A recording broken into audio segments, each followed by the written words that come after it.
Alors bonjour, je m'appelle Jérôme Dubois, je suis ingénieur civil spécialisé en hydraulique, en construction hydraulique, et dans ce contexte-là, je fais beaucoup d'études de sécurité contre les crues en particulier.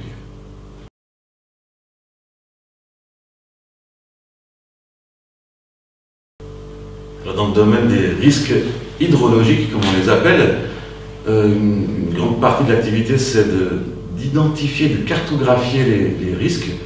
Je pense que tout le monde aujourd'hui connaît les cartes de danger, puisqu'elles ont été établies pour à peu près tous les dangers naturels maintenant. Moi, je m'occupe en particulier des dangers hydrologiques, donc les dangers d'inondation, les dangers de crues. Comment ça se passe concrètement? C'est qu'on essaye d'identifier les phénomènes, les inondations, d'identifier les hauteurs d'eau, les vitesses d'écoulement qui peuvent se produire à chaque endroit, et de cartographier ce danger.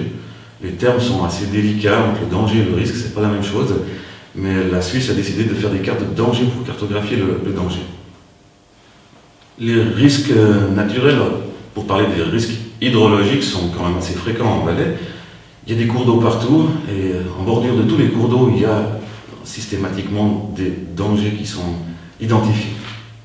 On peut parler de la plaine du Rhône, de toutes les vallées latérales, des petits torrents de montagne, et on a des dangers un peu partout en Valais.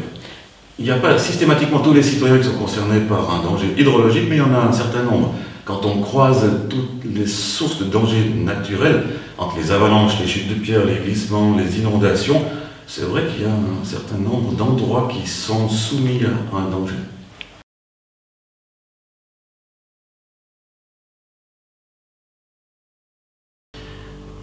D'une manière concrète, il faut toujours imaginer que dans certains endroits, de l'eau peut arriver un jour ou l'autre. On ne sait pas si c'est demain ou dans 100 ans, mais de l'eau peut arriver. Et si on a cette vision en tête, quand on dessine les plans d'une maison ou un aménagement extérieur, il suffit parfois de toutes petites mesures très simples à prendre pour limiter très fortement les dégâts qu'on pourrait avoir en cas d'inondation.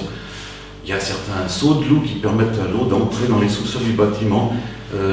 On parle souvent aussi les Français, les Parisiens appellent ça la règle du duplex. Si vous avez un rez-de-chaussée qui est en relation avec le premier étage du bâtiment par un escalier, en général, il n'y a aucun danger pour les personnes qui sont là-dedans parce qu'elles peuvent se mettre tout simplement au premier étage. Dans le cas contraire, si vous êtes dans un cul-de-sac au rez-de-chaussée sans sortie possible, on voit qu'il y a eu dans les dernières inondations, typiquement en France, 100% des personnes décédées sont mortes dans ce genre de configuration-là. Donc c'est des principes d'aménagement qui sont normalement simples à prendre, qui ne coûtent pas plus cher que la construction qui était prévue à l'origine, mais si on a dans la tête, dans un coin de la tête, cette possibilité d'avoir de l'eau qui arrive un jour, en général ça nous ouvre l'esprit, ça nous éclaire sur les mesures à prendre toutes simples.